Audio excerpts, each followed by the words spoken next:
action for you to make it happen.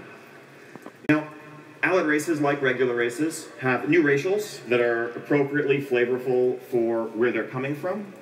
Varied customization, as makes sense for what the race is. Lightforged Draenei have various holy markings across their body that you can customize.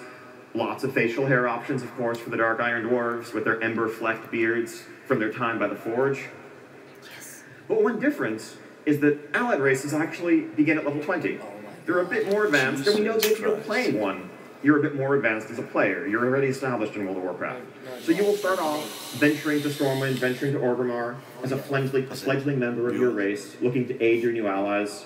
You'll adventure throughout the world, do what you can guys are fucking idiots. and eventually make your way to join the front of battle at max level. Now, you can race change if you want once you've unlocked them. You can boost an allied race. We don't want to limit those options. If you've played, let's say, a Dwarven Paladin for years, but in your heart of hearts you've always wished you could be a Dark Iron Dwarven Paladin, we don't want to make you make a new character or abandon your main to make that happen. But at the same time, we also want to make sure it doesn't feel like that's the right or only or efficient way to do this.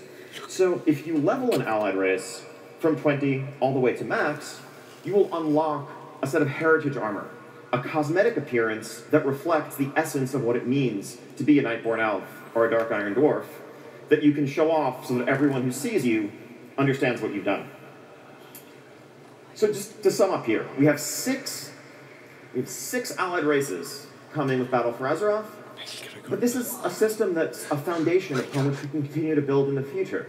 Azeroth is full of countless potential allies, and we can use all the help we can get. So we're very excited about this as a starting point for something greater to come. And so for Horde, you will be turning to the Nightborn in the High Mountain, with whom you fought and whom you aided in the Broken Isles, as well as, if you are successful in your journey in Zandalar, the Zandalari Trolls.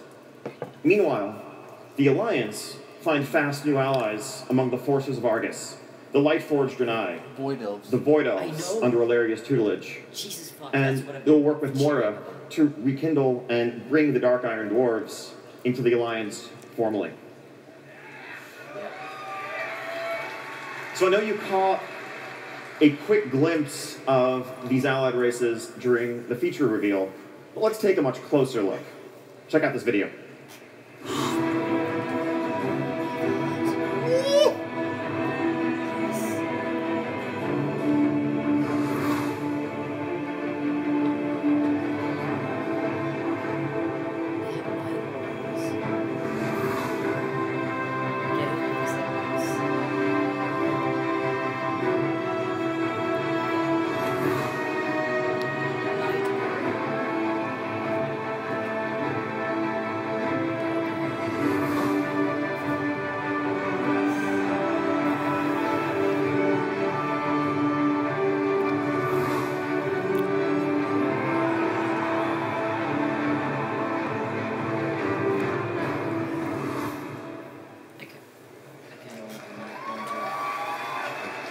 So, pretty cool.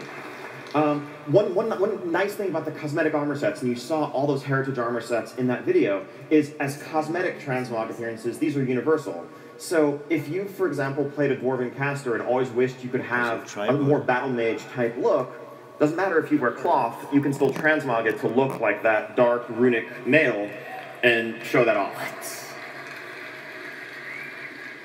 So now, I just mentioned that we are inviting players to journey through Azeroth once again, to start off with these allied races at level 20 and explore. Now, if you've done something like that recently, you've probably noticed the experience is kind of rough around the edges. Now, the content, the world, the stories, those hold up. Those are great. There's humor, there's life there. That's going to be improved. But the pacing of the experience is all off. If you're trying to play through, let's say, Hillsbrad, you'll quickly find that about halfway through the zone, a lot of the quests in your log are turning green or even gray. On the one hand, all the mechanics of the game are telling you to get out of there, to move along for better rewards, more experience, a place where you belong, while the story is telling you to stay, because you want to see what happens next. We want to solve that. Now, in Legion, during level up experience, we introduced the concept of scaling zones, and that allowed players to pick and choose their way through that experience. So,